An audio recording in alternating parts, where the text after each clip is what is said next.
everybody, welcome back to some more MultiVersus speculation. Today I'm mostly going to be talking about more DataMine stuff, specifically the new stuff data miners have found during the closed alpha for MultiVersus that's going on right now. But I may also mention a few things that were found before this closed alpha that I simply failed to mention in my last video. Once again, to prevent this video from being taken down or something, I won't be showing any actual images of anything that's been data mined. I'll only be talking about what's been found in the game's code. So you have to just take my word for it or search the internet yourself to find the proof. If you haven't watched my last video, I strongly suggest you do that before watching this one, so you'll be all caught up on everything that's been going on. I won't be repeating all the data mine stuff I talked about last video in this video, and I'll also often be referring to a lot of stuff I talked about in that video, so this is sort of a supplementary video to that one in a way. And of course, once again, two warnings before we get started here. Number one, this video may contain spoilers for MultiVersus, so fair warning now. There's your spoiler warning. And two, this is data mined info, and MultiVersus is a work in progress, so no matter what I say in this video, anything can change behind the scenes. So whether any of this stuff comes to fruition in the end is totally up in the air. Don't 100% count on anything happening for this game as a certainty. Alright, with that said, let's get talking MultiVersus. Before I get into the data mine stuff, let's first briefly go over what's been going on with the game right now. So a closed alpha tech test is happening this week and ends on Friday, May 27th. You had to sign up and get lucky enough to be sent a code, or have someone share an extra code with you to get in and try out the game. An open beta tech test will follow at some point in July, so if you didn't get in now, everyone can play in about a month. The game is free to play, and this game doesn't even require you to have a PlayStation Plus or Xbox Live account to play online. They are really encouraging everyone to give this game a try. And I have to say, after playing the closed alpha myself the last few days, the game is really fun. This truly is a polished platform fighter like Super Smash Bros., but with enough differences to set it apart, while still boasting a gigantic pool of popular characters they can pull from and add to the game and get us excited about. Plus, there's a lot of love here for all the characters, franchises, and references. For example, the edge of the blast zone appears to be the nothing from the Neverending Story, which might factor into the main story for MultiVersus itself, actually. The nothing seems to be the antagonist. Also, the screen blurs when Velma crawls to look for her glasses, and Batman becomes like a silhouette as he glides in the air. Truly, the devs care to represent these characters right, and I can't wait to see where this game goes from here. Luckily, it seems the devs also have high hopes for the future of this game. They plan to support the game for as long as they can, and hopes potentially even decades of support. I don't know if that's even possible, but let's hope. And that MultiVersus could become the platform to put your IP on to get attention with a new audience. IP stands for independent property, so any franchise you have that you want to get new eyes on, putting a character from that franchise into MultiVersus would be a good way to do that. So this would be the same way Super Smash Bros. Gives attention to game franchises, when a new character or new franchise is added to Smash. A character in Smash is some of the best advertising a game can get. So if MultiVersus can do the same for franchises outside of gaming, companies wanting to promote their movies, TV shows, and other IPs might wind up begging to get a character in this game. And I have to say, this initial fan support is definitely out there. The official MultiVersus Discord got so flooded with people looking for codes to try out the closed alpha, they had to lock down the server. And the game even got mentioned on The Tonight Show when Jimmy Fallon had Maisie Williams as a guest. Maisie voices her character Arya Stark in the game, and they mentioned the game on the show. So clearly there's a lot of confidence here, and there's a lot of marketing pushing this game to big places. Also, speaking of the devs wanting to use the game to push other IPs, with Eleven from Stranger Things, a Netflix character, having voice lines referring to her in the game's code, it's possible she might be the first non-Warner Bros. Character to get this publicity treatment for MultiVersus. We have been told non-WB properties are fair game, and MultiVersus won't be 100% Warner Bros. Owned stuff. I've now heard a line from Raven in the game's code that says, "Alright, Elle, let's crush him like a soda can," referring to Eleven using her powers to crush a soda can in the show. And on that note, something kind of interesting is that the 4th season of Stranger Things actually starts the same day the closed alpha for MultiVersus ends, Friday, May 27th.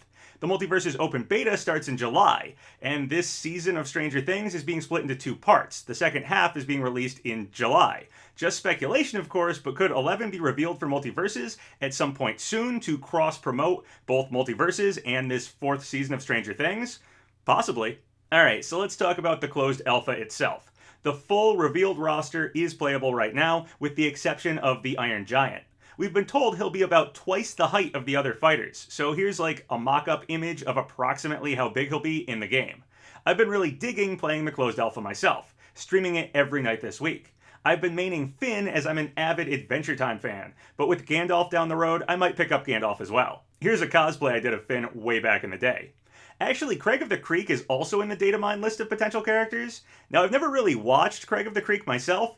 However, I am aware that in one episode they make a reference to an in-universe game called Geno Kart Deluxe. Obviously a joke on Mario Kart Deluxe and Geno from Super Mario RPG.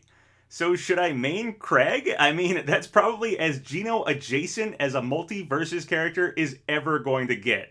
Anyway, right now the closed alpha apparently won't let us keep the rewards we earn. They won't roll over into the actual release of the game.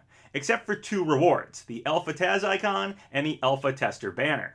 So if you're in the closed alpha, grind to tier 30 for the battle pass, if you want that clout and bragging rights for showing off that you are part of the alpha test. The open beta happening in July apparently will have permanent progression, so whatever you earn during that will carry over into the actual launch of the game. Personally, I'm curious if the open beta will stay open until the game actually launches, or if it'll just be like a week or so long, just like the closed alpha, and then we'll have to wait until the launch of the game to play it again. I'm not sure how that's going to go down, and we don't know when the true release date for MultiVersus is yet anyway. So last video, I made a mock-up leaked character lineup for MultiVersus. This was an image of characters with evidence pointing towards them being playable found in the datamine for the game. It is just a mock-up, no actual datamine character images are used here, just random ones I googled offline. And the original characters like Ninja and Brute, I just used characters that kind of looked like what Ninja and Brute look like in the datamine. So Ninja and Brute are just other characters being used as stand-ins for what Ninja and Brute's models sort of look like. Again, I won't show any actual images of things found in the datamine to prevent these videos from being taken down. I had also portioned the lineup into a specific order, starting with the characters with the most evidence in the code, to characters with the least evidence, implying some characters have been worked on more than others. And the characters on the top left of this image were the ones most likely to get revealed sooner, as they've had the most work done to them apparently from what we can see in the code. Well, I've since updated the image and I'll explain it in this video what the changes are and why I made them. But the most important changes are that Gizmo and Stripe share a spot in the game's code in a really odd way. Gizmo and Stripe also now have a lot of recorded dialogue we can listen to, bumping Gizmo and Stripe up among the tier of characters with a lot of work done for them, implying they would be revealed sooner than the other characters. The Iron Giant and Taz were in this tier before they were revealed officially, for example.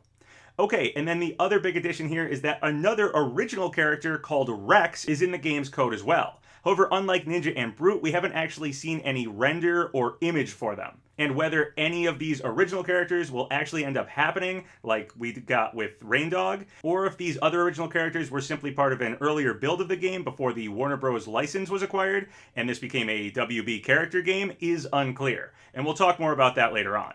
Anyway, this image now is the full updated known roster, plus the characters that have evidence found in the datamine of the game's code that suggest they may become playable. Okay, so before we talk more about datamine stuff and really dive into that, we actually had a potential leak happen outside of the game's code itself. Over on the Cartoon Network UK YouTube channel, in an official trailer video for MultiVersus, the description of the video reads, "Join Jake the Dog, Finn the Human, Garnet, Bugs Bunny, Shaggy, Scooby-Doo, Superman, Batman, and many others on the brand new game MultiVersus." So they wrote Scooby-Doo there, but we don't have Scooby revealed yet as a playable character, at least not officially.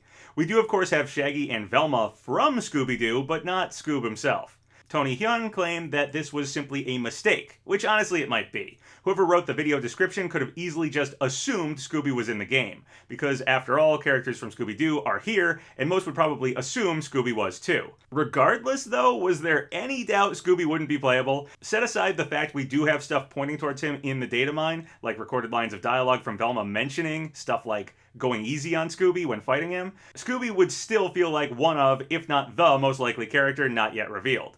So yeah, whether this YouTube description was just like a typo mistake from someone who wasn't totally informed on who the characters were, or an accidental reveal for Scooby, either way, Scooby is extremely likely to show up in MultiVersus.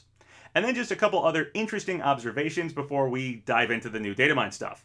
The Joker is on the computer screen in the background of the Batcave stage. The Joker is among the Datamined leaked fighters, but it was uncertain which iteration of the Joker might be his, default look. Well, the image on the Batcave's computer in the background of the stage appears to be the later look of the DC Animated Universe Joker. So I'd suspect that will likely be similar to what his default costume looks like. And then also in the trailer for MultiVersus that revealed Taz and the Iron Giant, there was a brief shot of a Green Lantern right in the foreground. Now, Green Lantern himself is not in the Datamine, and we already have the DC Universe here, so not surprising a reference to Green Lantern would be in this game. It doesn't necessarily confirm any character, but I did find it notable that the trailer decided to have it so prominently featured in this one shot. The stage the trailer takes place on is called Trophy's Edge. And actually in the Datamine there are some assets of a Green Lantern and a Palantir with the Eye of Sauron in it for the background of the stage. With Gandalf in the Datamine and on the Hungrybox leaked roster image, I assume the Palantir will be added to the stage later on when they reveal Lord of the Rings stuff for the game. But I just thought it was interesting this shot showed the Green Lantern so prominently, and potentially Green Lantern could show up in the game at some point. But considering no Datamined info has been found to suggest he's currently being worked on as a playable fighter, I'd figure if he shows up, it'll be a little while before we see that. Alright, so now let's talk about the Datamine, and I'll start off with the biggest update to our Datamine character list, Gizmo. So Gizmo now has a bunch of voiced dialogue lines in the code, and we can listen to them. Some of the lines are actually Gizmo singing like Happy Birthday and certain Christmas-themed lines, suggesting the characters in the game might actually have unique lines of dialogue for certain occasions, like the player's birthday, or events like Christmas. However, even more interesting is that some of Gizmo's lines of dialogue are actually the gremlin Stripe talking and not Gizmo. In fact, Gizmo actually shares a spot in the code with the gremlin Stripe. In the list of fighters, Gizmo and Stripe are marked as C023A and C023B. This is different from characters like Tom and Jerry, for example, who share the same spot but aren't separate in that way in the code.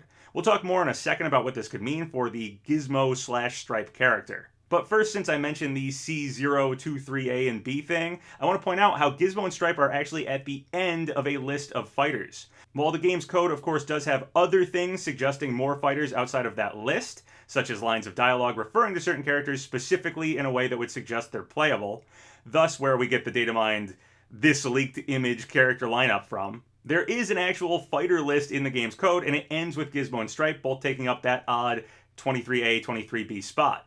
So this list might be the base roster for the game, or potentially just the characters they're currently working on and have lined up for a base roster. This list includes everyone we have revealed, plus LeBron James, Marvin the Martian, Morty, Rick, and the odd Gizmo and Stripe spot. There are two missing names on this list too, though, C021 and C022. But considering Gandalf was on the original Hungrybox roster leak image before the game was revealed, plus has a moveset in the game's code, and Raven has the most lines of dialogue after LeBron and Marvin, those two missing spots are likely Gandalf and Raven. We can also probably safely assume Scooby-Doo is close behind considering the YouTube description leak. So potentially the game's base roster, or an early build roster they're working on, might look something like this.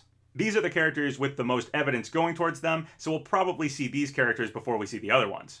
Speaking of Gandalf's moveset, Gandalf and Rick, the two characters yet to be revealed officially from the Hungrybox leaked roster image, both have movesets with lines of code found in the Datamine. Some interesting stuff written in that code for Rick involves Rick's blaster, calling Miscs, increasing the lifespan of a Misc, aiming a portal gun, teleporting, Rick's rocket skis, rocket boots, Rick's belt force field, Rick's wrist watch blast, a polymorpher that detonates, personal force field, and Rick's jetpack. Obviously this is preliminary stuff and those are just lines of code, but it could give us an idea of how Rick might fight and what we could see with him. Gandalf's lines of code for his moveset include things like powerful sword swing, energy across the ground and a bolt strike from above, staff and sword swing, telekinesis projectile creating a barrier from projectiles, detonating a firework behind Gandalf propelling him forward, friend of eagles, invisible grasp, power of the Astari, staff of light, and summoning a massive eagle that can be used as a platform. Pretty cool stuff, can't wait to see Gandalf's moveset in action. Also in the code there is an asset titled Lego Block Material, so yeah, Emmett probably somehow uses Lego blocks or something if there was any doubt of that. Will he be this game's Minecraft Steve? We'll have to wait and see. Alright, so let's get back to talking about Gizmo and Stripe. There are a lot of debate about what exactly is going on with this odd duo character. Do you swap them out? Does Gizmo transform into a gremlin and somehow gets replaced with Stripe? Does Gizmo summon Stripe in his moveset somehow, and Stripe fights as a separate character? Or are they like an Ice Climbers type situation, separate characters but fighting together? They apparently would have separate skins, so again, kind of a separate fighter in the game's code, not a single duo the way Tom and Jerry are. So anyone's guess is as good as mine, but prepare for an interesting mechanic with this fighter for sure. Personally, I'm just excited for Stripe's potential loss animation involving his grisly melting. Has a chance to beat out Garnet for the most devastating defeat animation. Did you know it was stuff like this being in the Gremlins movie that is part of the reason why the PG-13 rating was created in the first place? Oh, and speaking of ratings, apparently this game does have some characters with swears in their dialogue, like Rick and Harley. I guess you can enable mature language in the settings. The game's rated teen, and we have Arya from Game of Thrones, of all things, here with Rick and Morty on the way, so yeah, not that surprising the game won't limit itself to being super kid-friendly. I guess I'll use that to springboard into another mature-rated topic, Mortal Kombat. One of the gremlin lines of dialogue with the Gizmo Stripe character says, "Get over here," a reference to Scorpion from Mortal Kombat. Jake apparently also has a line of dialogue referencing Mortal Kombat as well. And Tony tweeted out asking which two Mortal Kombat characters people would want to see most in MultiVersus. Warner Bros. Owns Midway, we have Ultra Instinct Shaggy in the game, and that's been referenced with this Mortal Kombat animation, so I figure at some point Mortal Kombat will likely get a fighter in MultiVersus down the road. Next, I just want to quickly mention a few interesting things in the game's code that don't really fall into any other categories, things like game modes. So first off, there's a bunch of things in the code suggesting the game will have a mobile release. There are dedicated button icons for jumping and evading for a mobile version of the game. We are still waiting to hear if the game will get a Switch release, but I figure if it is actually able to get a mobile game, a Switch release is pretty likely at some point as well. As for modes found in the game's code, there is some game mode called Podium, no idea what that one will be, but there's also code for a tournament mode, an arcade mode, and a guild dungeon mode, so apparently guilds will be in the game. Guild dungeons also apparently have bosses to give you extra rewards. Now, whether bosses will be their own unique characters from the franchises present in the game, or if bosses will just be fighting an extra difficult version of a already playable character, we don't know right now. But potentially there could be dedicated boss characters. In fact, maybe Ninja and Brute, and now maybe Rex, could be guild dungeon bosses. Who knows? And later on we'll talk more about these odd original characters and what could be going on with them. So right now, as far as in-game currency goes, we only have gold in the closed alpha. But there are a bunch of different possible in-game currencies in the DATAMINE. Something called Gleamium, potentially it's a premium currency, and something called Lucent, which also seems to possibly be another type of in-game currency. There's also friend points and character tickets mentioned in the code. No idea if all these things will be implemented into the final game, but these things are mentioned in the game's code, so if they choose to use them, they're there. They also have an icon for a double battle pass, so you might be able to link two battle passes together and share progress. Maybe this has to do with the guild somehow. I'm uncertain how that would work exactly, but the icon for a double battle pass is supposedly there. Alright, back to characters. Let's talk character skins. The alternate costumes we have seen from the fighters that are in the alpha build right now are Uncle Shagworthy, Cake from Fiona and Cake, Samurai Batman, Task Force X Harley, Bugs with the glasses and the robe, Pirate Tom and Jerry, and the Summertime Beach Taz alt. If we look at the original announcement trailer for MultiVersus, we saw some other alternate costumes as well. Black Lantern Superman and a glowing Superman, Headband Sunglasses Steven, Batman the Animated Series Batman, Valkyrie Bugs, Detective Tom and Jerry, and Johnny Cage Shaggy. Then a couple other places we learned of some more costumes that have been officially revealed. Ryu Shaggy, Christmas Rain Dog, and this slightly different looking Headband Sunglasses Steven in the link to the Discord that's on one of the screens for the closed alpha. Alright, so I think that's all the officially revealed costumes. But now let's talk about the Datamined alternate costumes. I won't be showing any of them, but I'll show a version of the character in that costume from their actual franchises. There's Space Jam 1 Toon Squad Bugs and Orchestra Bugs. Sherlock Holmes Tom and Jerry we saw, but there's also a Cat and Mouse Detective Tom and Jerry. Similar detective theme, but they are different costumes. And there's Cowboy Tom and Jerry from Texas Tom. There's a Training with Serial Pharrell Arya costume, a brown Gandalf that doesn't look like Radagast to me, but might be a nod to the Brown Wizard anyway, Alien Shapeshifter Blue Multiple-Eyed Jake, Hula Skirt Velma, and Moon Monster Madness Velma, Mech Suit Rick, SEAL Team Rick, and Pickle Rick. Though we've only seen a string of code that calls it Pickle Rick, I assume he'll be a normal height and not tiny, because I can't imagine how they would implement that. I don't know Steven Universe super well, but these are two of Garnet's alternate costumes. Steven has an older Steven with jacket alt, pink Steven alt, and Tiger Millionaire alt. Harley, of course, has a classic animated series alt costume as well. There's a Fletcher Superman alt that looks awesome, a DC AMU Wonder Woman alt, and a 1984 Wonder Woman armor alt. There's also a Nubia alt costume, though I've heard conflicting things about if Nubia is going to be an alt costume or their own character. My assumption is they are an alt costume, but might have their own voice lines like Cake does for Jake. Marvin the Martian has a Commander X2 alt, and Space Jam 1 and Space Jam 2 alt costumes as well. LeBron James has a Robin alt, from like Batman and Robin, a cowboy alt costume, and something called High School LeBron. Not sure what the High School LeBron costume will look like. Finn has Pajama Finn and Fern. But there's also the sword Finn uses later on in the series when he has the robot arm in the code of the game. So we might also get a robot arm Finn alternate costume, and that sword will be used for that costume. That's what we're assuming that sword is for. Rain Dog also has a steampunk, Easter, knight armor, chef, and Chinese dragon costume. So there's a bunch of costumes there.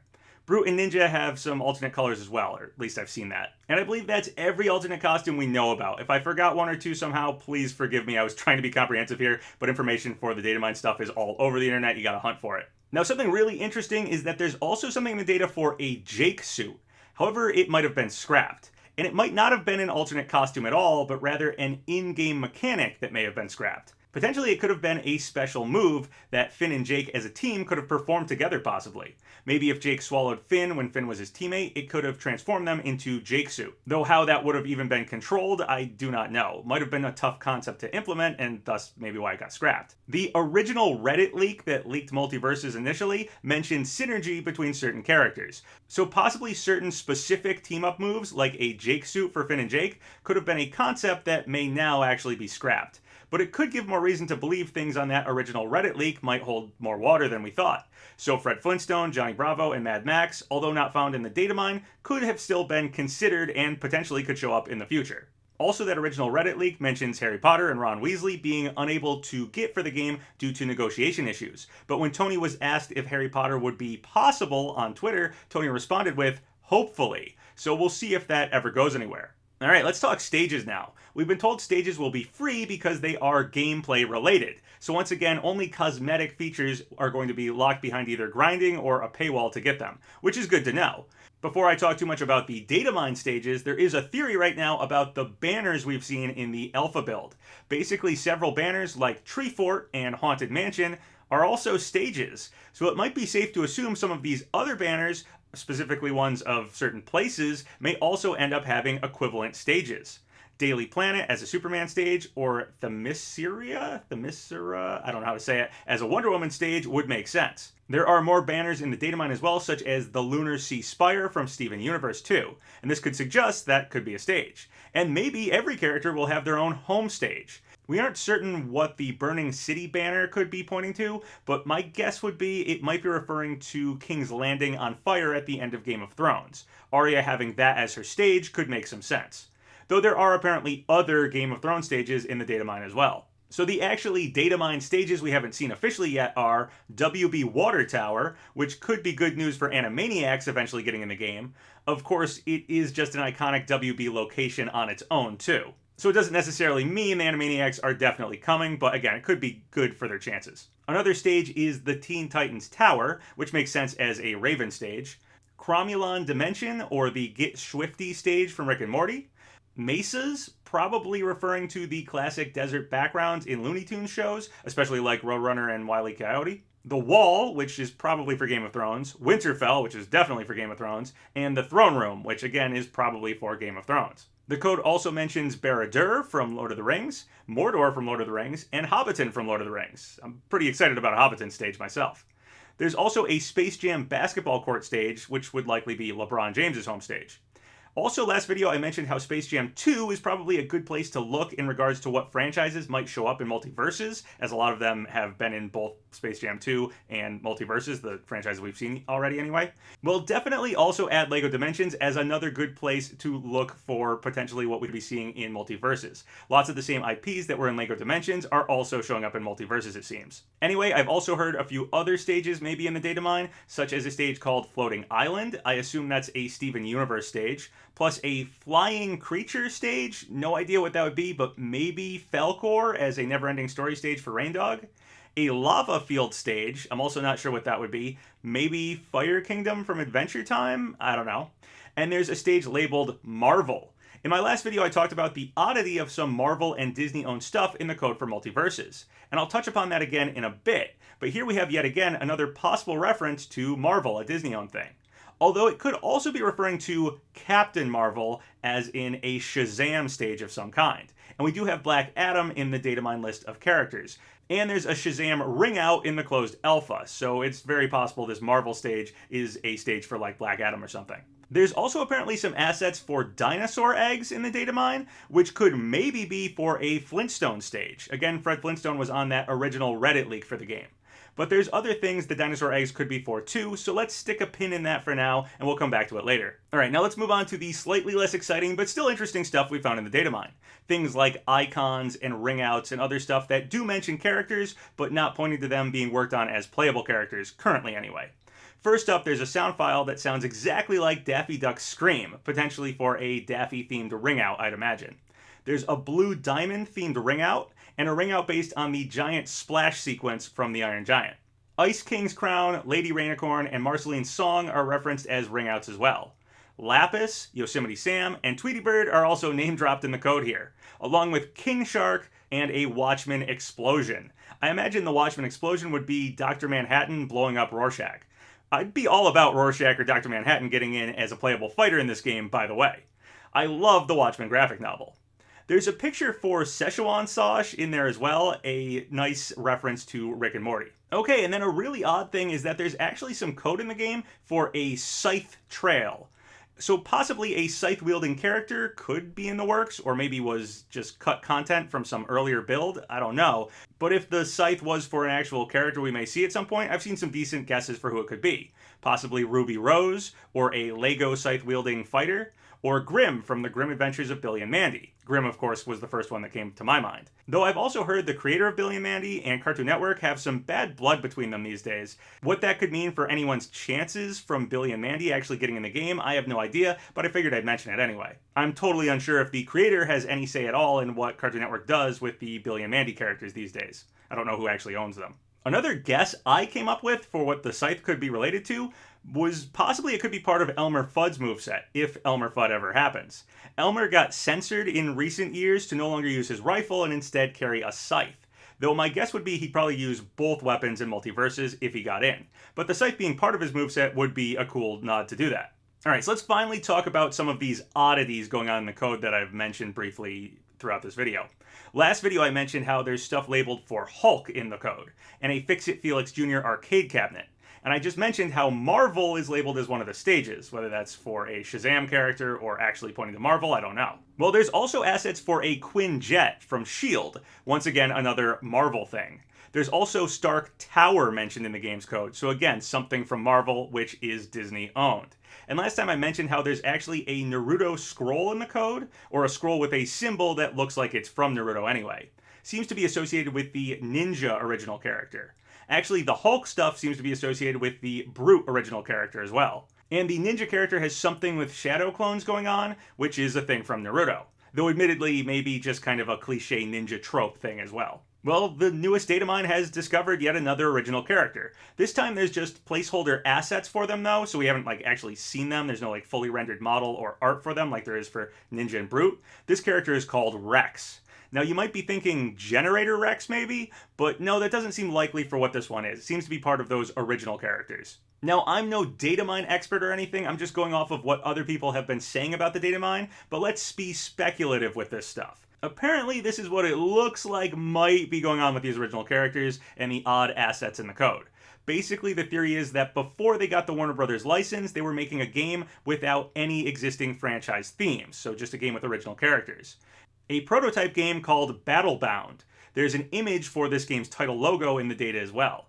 Battlebound makes sense for a platform fighter focused on 2v2, as you're bound to your teammate. I guess that's probably why they named it that. There appears to have been 4 original characters made for this prototype Battlebound game, which again makes sense as that's the minimum amount of unique fighters for a unique 2v2 match. Those fighters were called Creature, Ninja, Brute, and Rex. Creature became Raindog. Ninja and Brute seem to have a lot done for them in the code, while the datamine hasn't actually yielded much for Rex in the code at all, so we don't know much about that character. Whether these other characters show up eventually in MultiVersus or not, we can now start to make some sense of what the oddities in the code might have actually been for. Alright, so the currently running best guess theory about what's going on with all of this, basically we're hypothesizing that maybe this Battlebound game was pitched around to multiple studios. They made a prototype game, Battlebound, and showed it off to places looking to get franchises so they could have a true Smash-like platform fighter. A platform fighter with a large pool of established characters for people to get excited about showing up in the game and everything like that. Potentially they pitched this to Disney and may have skinned Hulk stuff over the Brute character, or maybe Wreck-It Ralph because of that Fix-It Felix cabinet, just to show off what they had in mind for the game to Disney. The art direction for MultiVersus is coming from the same person who did the art direction for Disney Infinity. So, potentially, because of already established past business ties, they could have attempted to pitch the game there first. Would make sense that at one time this was being pitched as a Disney platform fighter. It's also possible they could have pitched this idea to Shonen Jump, make a Jump platform fighter. And maybe the ninja character they had made for Battlebound was then turned into a Naruto character when they pitched that over to Shonen Jump to show them that. Again, this is all hypothetical, but it would make sense out of what we're seeing in the code. Possibly it was pitched to Universal as well, and maybe that's what the dinosaur eggs are for. Maybe Rex was a T-Rex from Jurassic Park.